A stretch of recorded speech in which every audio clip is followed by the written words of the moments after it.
Regan Slaymaker for International Boxing News, and I have the pleasure to be joined by Miss GB and the IBF Welterweight World Champion Natasha Jonas. Tasha, how are you today, mate?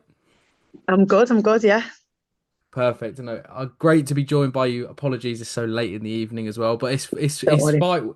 it's fight week. It's fight week. Unification against Ivana Habazin on Saturday. I mean, how are you feeling again ahead of a massive fight for yourself?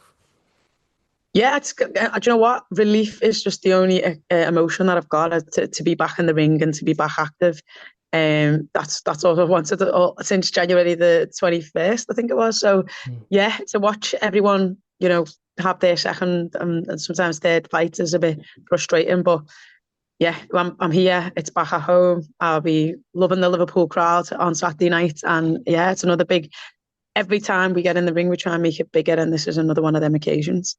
Definitely. Before we get into kind of the frustrating timeout, I do want to reflect on that win against Mikaela Mayer at the beginning of the year. I mean, still probably one of the fights of the year. I mean, it was an absolute cracker to watch. I mean, but how do you kind of reflect on that fight with Mayer at the beginning of the year?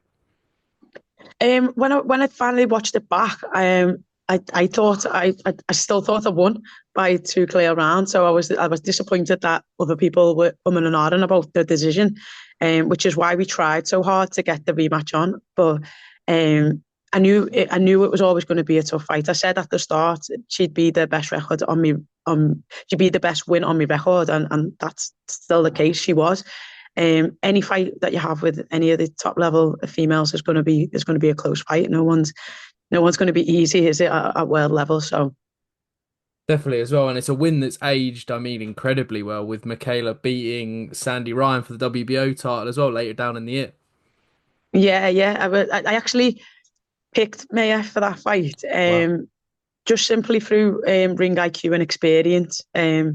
But again, I haven't seen the fight in full, but obviously it was controversial, a little bit controversial with their results as well. But again, like I say, when you've got two elite females, then it's always going to be close. You're going to snip and tuck.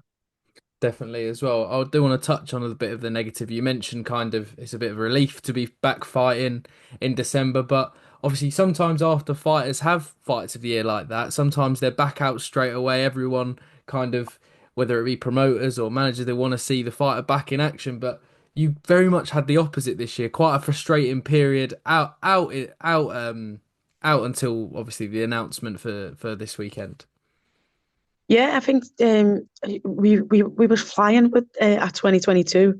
I had three great wins against Namas, then Bergholt, then De Care, and then you kind of expect that. Sorry, my phone's fell. That's okay. You kind of expect that it'll the in like there's momentum, so you'll carry on with that continuation.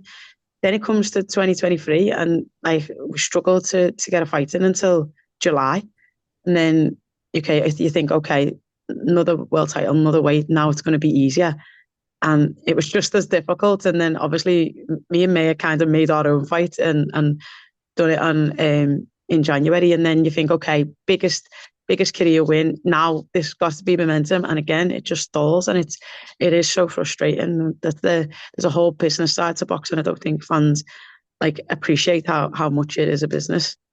Definitely as well. And obviously there was kind of a lot of talk when Lauren Price won her world titles. I think Ivana Habazin was ringside for her world titles, but obviously the obvious fight to make was yourself and Lauren, obviously same promotional company, world titles in the same. But now we've got this weekend collision course.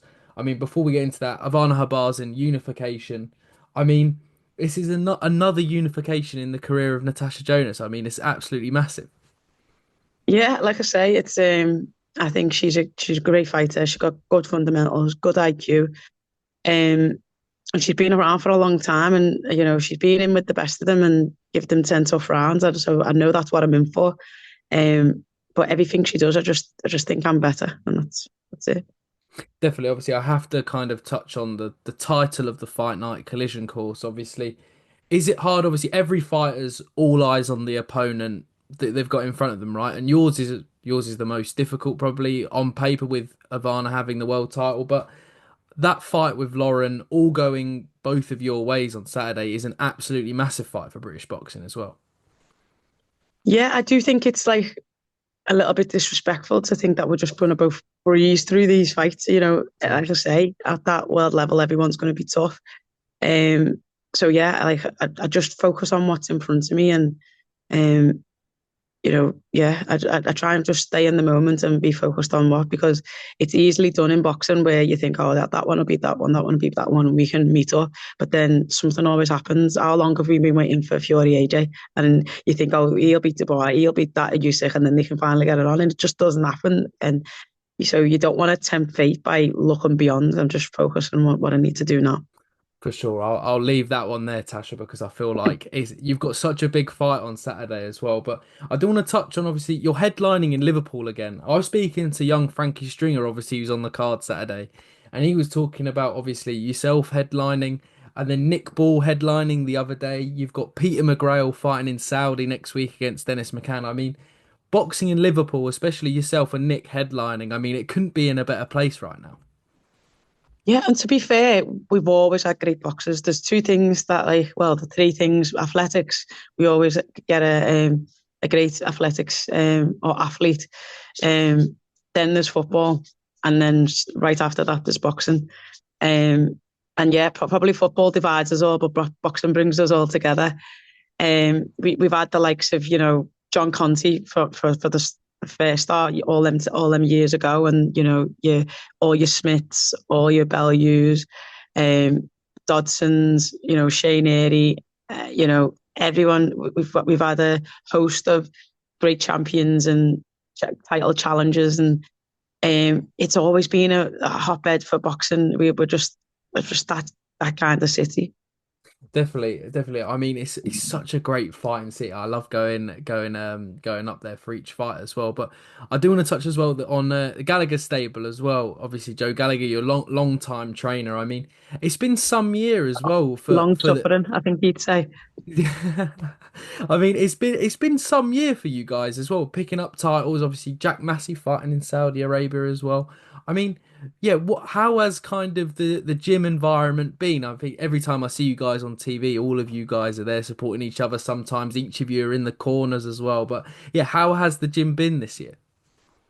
Yeah, people say, how do you stay motivated all year when you're having fought? And it's literally them moments. Like, it's a different type of excitement and feeling, but I get just as good a buzz and just as badly nervous, probably worse nervous than when I'm fighting, when someone else is fighting, and like you're in the mix and you're in the crowd. So we have had, Lawrence go through world titles. We've had Josh Holmes winning the English title recently, Mo having his debut, and it just, you feed off everyone energy, and everyone's sparring well. Everyone's trying to pull everyone through the track and through the workouts, and it's a good environment to be around. And I'm used to that.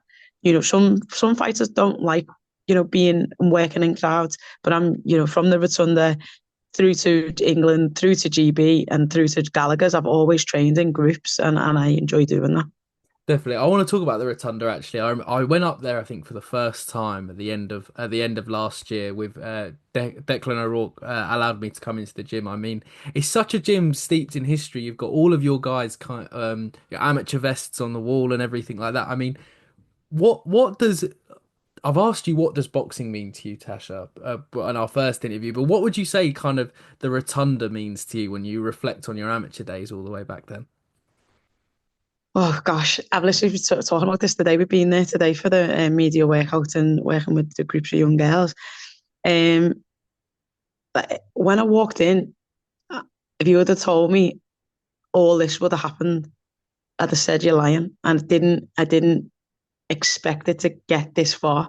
I was just walking in and probably overweight, underactive, and a girl who'd lost confidence, trying to do something positive and get some kind of feeling back. The football had gone. I didn't really know what I was going to do after that. And I just wanted to be involved and find a home. And I think that's what the Rotunda give to me. Now, from that and progressing in that, and all hard work and whatever that you put in, it's opened so many doors. And I think that's the beauty of not just boxing, but sport, is it's given me the opportunities potentially school couldn't, because I wasn't very academic. I weren't ever going to go to, like, I've been to uni 3 times and never finished the course once. So, you know, it's like, yeah, it's given me it's opened doors for me that just I don't think I would have been able to. And not only that, it's developed me and helped me grow. And this year I became the main sponsor for the Rotunda. And the one thing I said to the head coach is, all I want you to do is just win more titles and give more kids the opportunities like we did. And like I'm great. I'm privileged enough to be in a position to be able to do that. Definitely a long may it continue as well. Tasha, we've absolutely breezed through my questions. I mean, any final words for your ahead of your massive fight night on Saturday night? No, just thank you to the fans. Thank you for sticking with me. I see you on Saturday night and hope you all have a great Christmas. Definitely, and tune in live on Sky Sports for Natasha Jonas' world title unification as well. Natasha Jonas, thank you very much, mate, and yeah, best of luck Saturday. Oh, you're a pleasure. I appreciate it. Thank you.